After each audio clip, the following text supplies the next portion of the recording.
Hi, everybody. Happy New Year. This is not the way I anticipated starting my new year with you all. Unfortunately, all of my family received the gift of COVID over our break. So I am currently quarantining. I should be back this week on Thursday. Um, and so I'm just going to record my lectures from home. Please do your best to stay up to date and email me if you have any questions. So, yeah, with that, let's get started. And again, this is not how I envisioned starting my new year with you all. It's unfortunate, but it's just what has happened to my family and myself included. So, um, forgive me, I know I look kind of a wreck. It's been a tough 5 days here. All right, let's get started. You should have received from your substitute the record sheet that explains how many of you scored a particular score on that final. All scores have been recorded and every grade is currently up to date. Please let me know if something isn't. How I the reason why I give you that sheet is because I would like you to see where you fall according to other people within the class. So, are you above? Are you below? Are you right where everybody else is? Hopefully, you are satisfied. If you are not satisfied, there are a couple choices. With this being such a weird year, one option obviously is to drop the class at semester. I never hold anybody. Um, I don't hold anything against anybody, and I just want you to know that I've always appreciated people giving the class a shot. It's a very odd year, and it's very difficult to really assist and help you guys more on an individual basis with only being there part time. But if you tried the class out and you're thinking it's just not for me for whatever reason, thank you for giving it a shot. And if you are someone that's like, I would like to stay with us, but I'm struggling, it's really important that you and I try to make some arrangements to get with each other privately and independently so that we can make a plan to try to help you improve your grade. Speaking of grades, one of the things that I wanted to offer you this chapter, I've had a few different people inquiring about extra credit. I don't offer extra credit very often, it's pretty rare. Um, and so I'm going to just explain myself a little bit. First of all, I think extra credit can inflate grades, and I don't think that's a good thing when you're talking an AP class. So that's why I don't offer a lot of extra credit. Um, However, there are a few of you that need just a few points to boost you because for whatever reason. And so, what I'd like us to do now is to take our attention to your packet. If you didn't get a packet, I think everybody did. The motivation emotion packet should be in the front of the classroom, and you can just grab another one. But on your packet, on one of the very first pages, there is an extra credit sheet, and it looks like this. And what I want you to note is just please, if you're going to do this, there's a couple of things that you need to note. First of all, let's just go through what the extra credit option is. So you could design a t-shirt to wear on the day of the exam and earn extra credit and become a human cheat sheet for somebody else and yourself. You can, if you're going, this extra credit cannot be due on the day of the exam because the day of the exam is after our grades are due. So you would have to do this on the day of your assigned final for me. And then what I would do is we could just hang them in the classroom for people to use them on the day of the test. So look at it like it's not due on the day of the test, it's due on the day of our assigned date of the final. So you can select any concept from the chapter that we are currently on, motivation and emotion. But don't do a sexual motivation, because if we're going to wear these around the school, I think that some people might find offense to that. And even though it's in our chapter and it's really good information and it's important to note, I just am not somebody that wants to walk around and be a human advertisement for that. So you should define and illustrate the concept. So you have to have the word and then you need to like show it in a picture somehow. And then please write the words "I love AP Psych" down so that you can promote the class a little bit for myself. Now, you might want to ask other people in class if they're going to do this, so that you can design a shirt that has a different term on it, because we'll hang, like I said, I'll hang these shirts up on the day of the test, and you can actually use these for some of the information to help you on the exam. So you must wear the shirt the entire day of your final at school. You can't share your shirt with anybody else, so you can't like make the shirt and then give it to somebody else from a different class period. I'll give you points based on creativity and originality. So if 5 people create the exact same shirt, it's obviously not very original. But please don't go out and buy anything. You can just use t-shirts that you have. You can turn them inside out. Maybe if you have a t-shirt that has the back available but the front's not, we could just use the back side. So please don't go feeling like you have to go buy anything. And you can just use markers or anything that you have available at home. So here's an example of a term that we're going to be hitting pretty hard in the next couple days, and it's called the lateral and the ventromedial hypothalamus. So this student actually drew out where it's at on your brain, and then quickly she wrote down pretty simply, ventromedial helps you stop eating, and the lateral wants you to start eating. So it's a very quick cheat sheet to help you understand, hey, this particular important term. So if you would like to do that for extra credit, again, that's due on the day of your final. If you have any questions, let me know. I will be asking you to turn it in, so that we can hang it up and post it so everybody can view those on the day of the actual exam for this test. So let me know if you have any questions on that. So that was the first thing. All right. So the next thing I want us to get into is your homework for tonight. So I am going to share my screen again. Give me a second here, me navigating all this.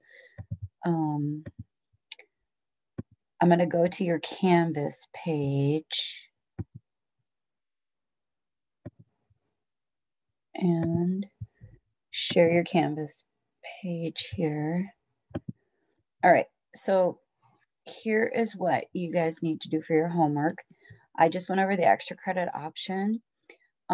Your homework is to read the first few pages in this chapter 327 to 335. I'm going to actually lecture on that in just a minute. So it would be helpful for you to read it and then watch the lecture. But if you want to watch the lecture first, that's fine. And then go ahead and read it.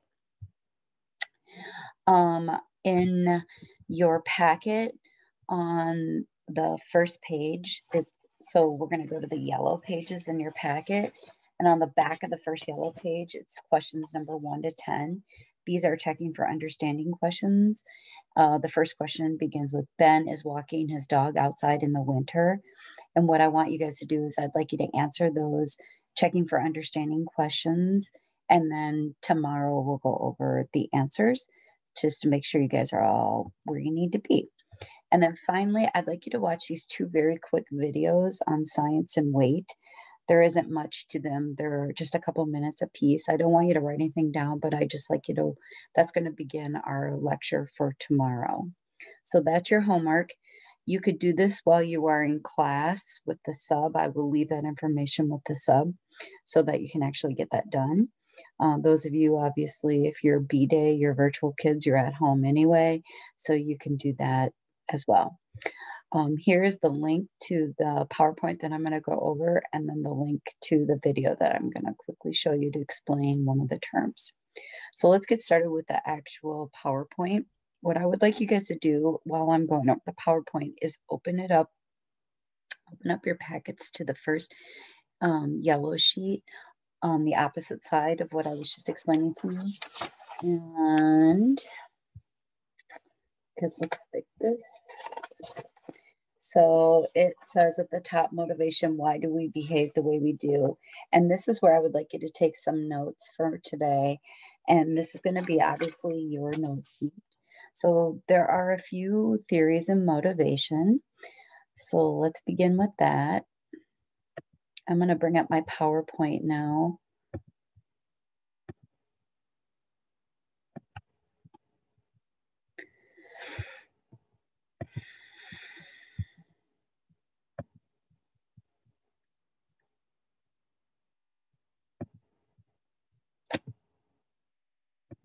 Okay. So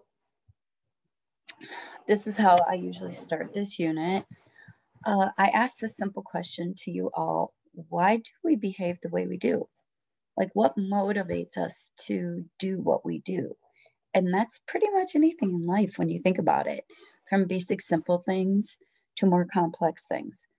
What motivated me to stay home and to just not report my COVID? What motivates me to come to work? What motivates me to go to the bathroom? What motivates me to watch a movie? What motivates me to eat?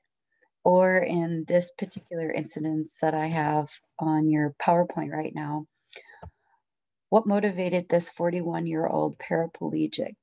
His name is Mark Wellman, to climb Yosemite's very famous Half Dome. It's 2,000 feet.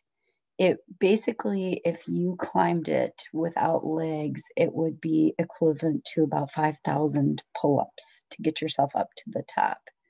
He carried 250 pounds of gear.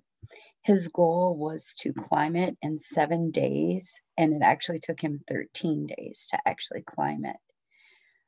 Most of us would look at that and just say, with all my limbs, I'm not motivated to do something like that in my life. But for Mark and for other people, certain things push us to do things that maybe others would just say, absolutely not. Like, for instance, this case. There is a very famous ice fishing championship, and it's in Lake Como. It's outside of New York. It's in New York, actually. And why do people go and do this ice fishing championship for about $8 of a grand prize? Look at the conditions that they have to actually endure. January, 30-degree below zero. Brian Carr caught 155 fish. He beat out 36 other people. Why?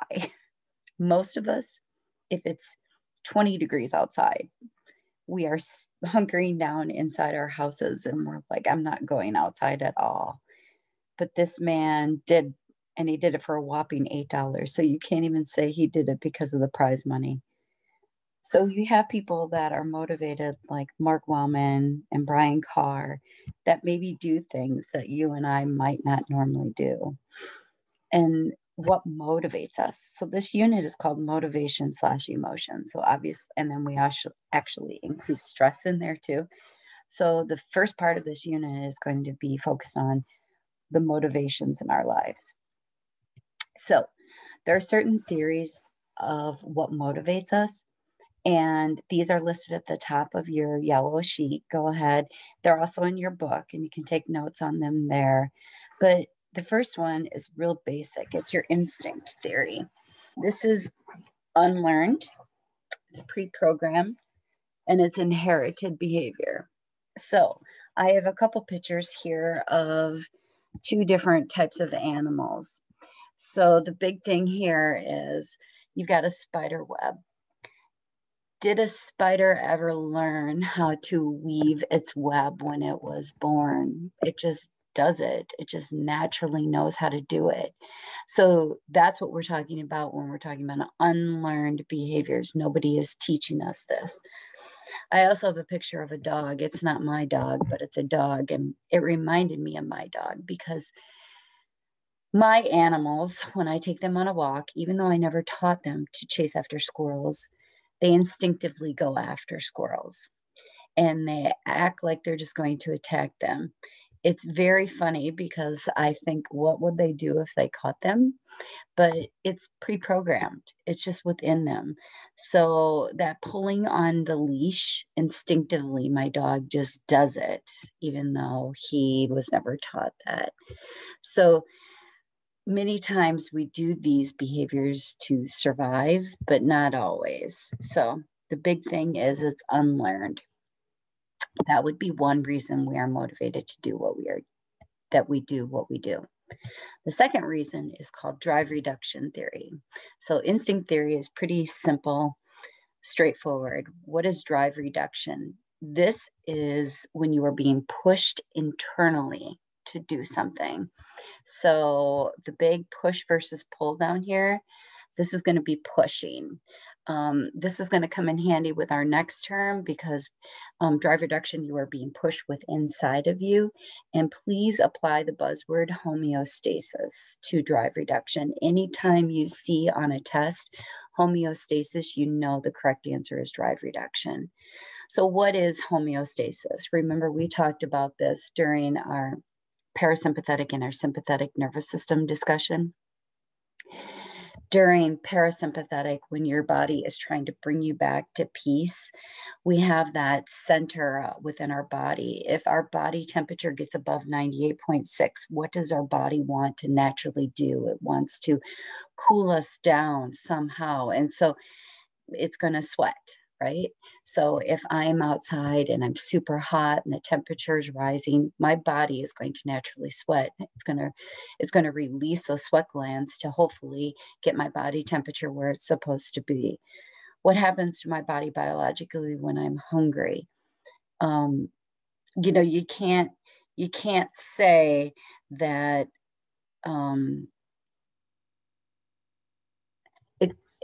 something within my system, so like, don't look at it like I'm going to eat, but what happens to my body biologically? Well, if I asked a lot of you, what does your body do when you get super hungry? Some of you would say, I get tired. I lose my energy. Some of you would say, I start to shake a little bit. I feel weak when you get really, really hungry. And that's because internally your body is trying to tell you something. And so it's pushing you to say you need to eat at this point. So there is a physiological, and that's a key component there. There's a physiological tension. And think of that tension as some drive that you have. And your body is saying, I have to reduce that tension. And how am I going to reduce that tension? I'm going to do whatever I have to do to actually make sure that that tension goes down. So eating reduces your hunger, drinking reduces your thirst. If you eat too much, your body's going to secrete insulin. So that, it's got this homeostasis balance system within you that's going to reduce the drive somehow that's causing you to have that need. That's called drive reduction theory. Incentive theory is more of the pulling. So you're being pulled by some external factor. I want you to think about operant conditioning, which we just spent some time on with our learning unit. So you are coming to school because you want to get good grades or because you want to graduate. That's why I have the Mustang symbol up there. What is motivating you to come to school every single day? Well, we talk about you're getting a reward or a punishment, right? So that's your incentive theory. So these things lure us, they pull us to do what we are going to do. So as I put here in the second bullet, the source of motivation lies outside the environment. Like, why do I want to go to the store and get those cute new red shoes? Is it because of drive reduction, something internally, homeostasis? No. Is it an instinct? No. But it's more of an incentive. It's just, I feel like they make me feel pretty or look good. So I have an incentive to actually purchase them, or maybe I have a big dance or something to go to. That is incentive theory. So those three and are the first three. And I think I went out of order on your yellow sheet, and I apologize. But the next one is called optimum arousal theory. So, what happens when you don't have something um, that is a drive that's causing you to push yourself toward um, motivating yourself to do something? Like, I'm hungry, so I need to actually feed that. Well, sometimes we do things like you saw on the first two slides, where the first two gentlemen were doing things that maybe you and I would say, absolutely no way. I would never climb a mountain like that, or I would never go ice fishing in the very cold like that. What why would some of you say, I want to go parachuting? And why would some of you say, absolutely not? That would scare the bejeebies out of me. Why would some of you say, you know what, just sitting down and playing a game with my family is enough arousal for me. I don't need anything more than that. Where some of us might be completely bored at that type of action. Well, this theory explains that. It's called optimum arousal theory. And it basically says you have an optimum level of arousal and you are motivated to achieve that arousal. And everybody's is a bit different. And it's based on two things, it's based on how difficult the task is and your personal arousal level. So, one law you must remember during this chapter is called the Yerkes Dodson law. Here's a chart of it. It's a very good chart. I would recommend writing the chart down to give you an explanation. It's also sometimes referred to by the College Board as an inverted U. All that means is it's an upside down U. So what happens is we tend to look, that's why I have an I, we tend to look for the mid-level of arousal. Like this is the best. We want to be right in that center there. You don't want to be too low and you don't want to be too high. There are two types of colors here listed on the chart because they're signaling different types of performance tasks. If you have a very complex task, that's shown here in the red. If it's a super simple task, it's shown in the green. You'll notice that the more complex the task is, the less arousal you're going to need. The more easy the task is, the more arousal you're going to need. So, like for instance, if you were a brain surgeon and you are using a lot of cognitive ability level. You do not need to be super aroused to go into that brain surgery. But if you were, let's say, playing in a really high stakes game and or a wrestling match, I know I have a couple wrestlers. You might need a lot of arousal going into that wrestling match or that game because you need to get really pumped up. Well, none of us, if we were getting our brain worked on, would want a brain surgeon to get pumped up like an athlete does before they go into that surgery room. Because if they're overly aroused, they're not going to do well. So look at the chart here. If you're overly aroused, you're not going to do your arousal level, your performance is going to decrease on a complex task. But as the task becomes simpler, you're going to need more arousal level. So let me just show you an example of what I mean by that. I have a quick video I would like to share with you. And this is on Canvas as well.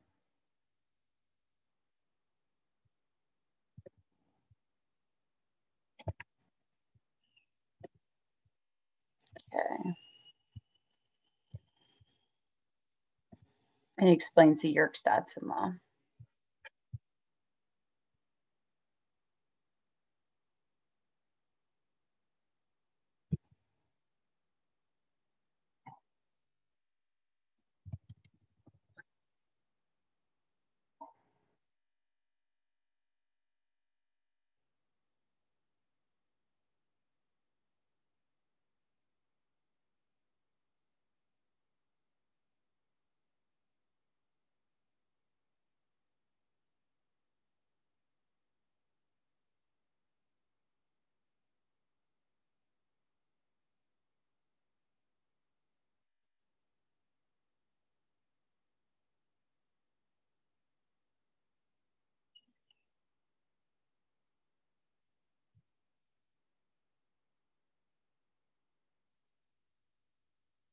So this reminds me of some of you when you come to my classroom and you put your head down and or you're just almost falling asleep as I'm talking, maybe even right now, because none of this is exciting to you, because you are not aroused, because there's nothing exciting about this lecture.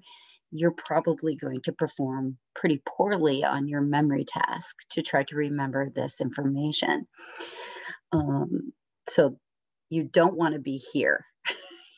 You want to be when you're in class right about here. If you're overly aroused, you can't listen to anything I'm saying. If you're too low, then you're literally falling asleep as I'm talking. That might be a good point to actually put down for your notes too.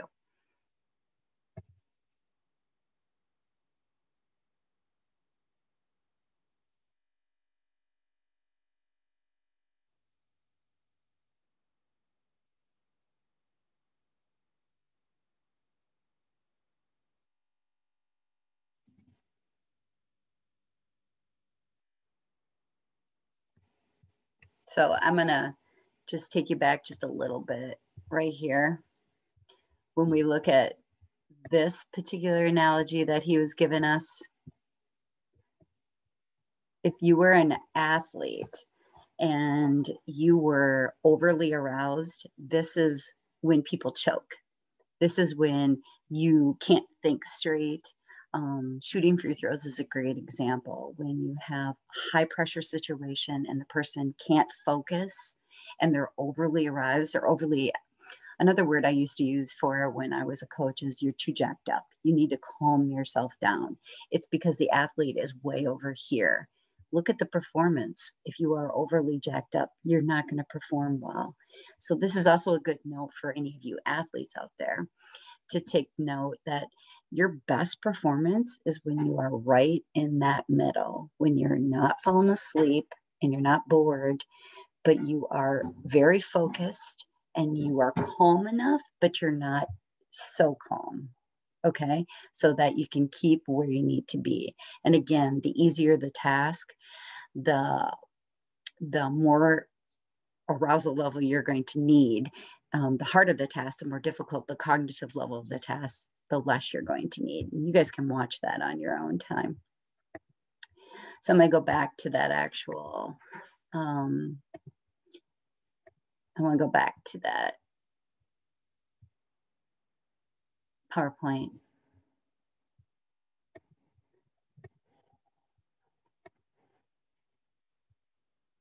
Sorry about all this flipping back and forth. Okay. So here we were. So the next one is, you've heard this one before, Maslow's theory of hierarchy of needs. So this explains why sometimes we do what we do, and it's just a different type of theory. So remember, he states that your physiological needs must be met before you can actually move up the ladder. The more immediate the need, the stronger the motivation. The problem with this is sometimes your cognitive needs overtake your physiological needs. Like, for instance, I found myself during this COVID that I got reading a really good book and I wasn't listening to my hunger. I was hungry, but I just kept reading and I kept reading. So, like, how does that explain physiological needs if I really just wanted to pursue and can keep pursuing? Some people might argue, well, I knew I could actually go to the fridge when I wanted to, and there is argument for that. But anyway, basically, this one is a review, and you should already remember those 5 tiers that you have to fulfill one in order to go on the other. It's another reason why we do what we do. I want us to go to the bottom of that first yellow sheet where you're taking notes, and let's answer these questions now together. So the very first one, as it states, is the behavior. A human infant rooting to find the mother's nipple. What type of theory would that be under? What would explain that? The most logical one would be instinct, because you don't have to teach a baby to actually root for a nipple. It just does that. And it doesn't matter if it's a human nipple or if it's a bottle nipple. A baby will automatically do that, whether you knew that or not, it does. And the same thing for animals too. They will do that. So that's more of an instinctive theory that explains that motivation. You could fight and argue drive reduction if this is your explanation to it, but the best answer would be instinctive. Okay, next one. Getting a glass of water when you are thirsty. Most people would say this is more drive reduction because of homeostasis. You want to actually reduce that tension of your thirst. Incentive, maybe because you are trying to get a drink, but I would actually put drive reduction on that one. Going for a walk when you're worried or restless. There are a couple different things that would work on this one. And again, it would be the reason why. For this one, you could say one of the theories is incentive, because you like to go outside and you like to get fresh air. I know I've talked to a couple of you before about my love of going outside, and it just makes me feel good inside. So that could be an incentive theory, or an arousal, optimum arousal, because the walk can actually give you the energy. If you have anxiety and you're feeling a lot of pressure, maybe, and you want to reduce that. So, optimum arousal, like, for some of us, just going for a walk, that's all the arousal you need. For others, you would say that's the most boring thing ever to go on a walk, right? So that's why optimum arousal would potentially work on that one. But I think for going for a walk, the incentive theory works best on that one. Reading a book on a long car ride. Again, optimum arousal is a good answer on this one, because it's your form of pleasure. Others, you would say, I don't read anything unless I absolutely am forced to. So this is more of like a pleasure book, and it's motivation, because that's my level of arousal and I don't need a whole lot to arouse me. Studying hard to pass an exam. Incentive is the obvious one on this one. You're doing it because you want a grade.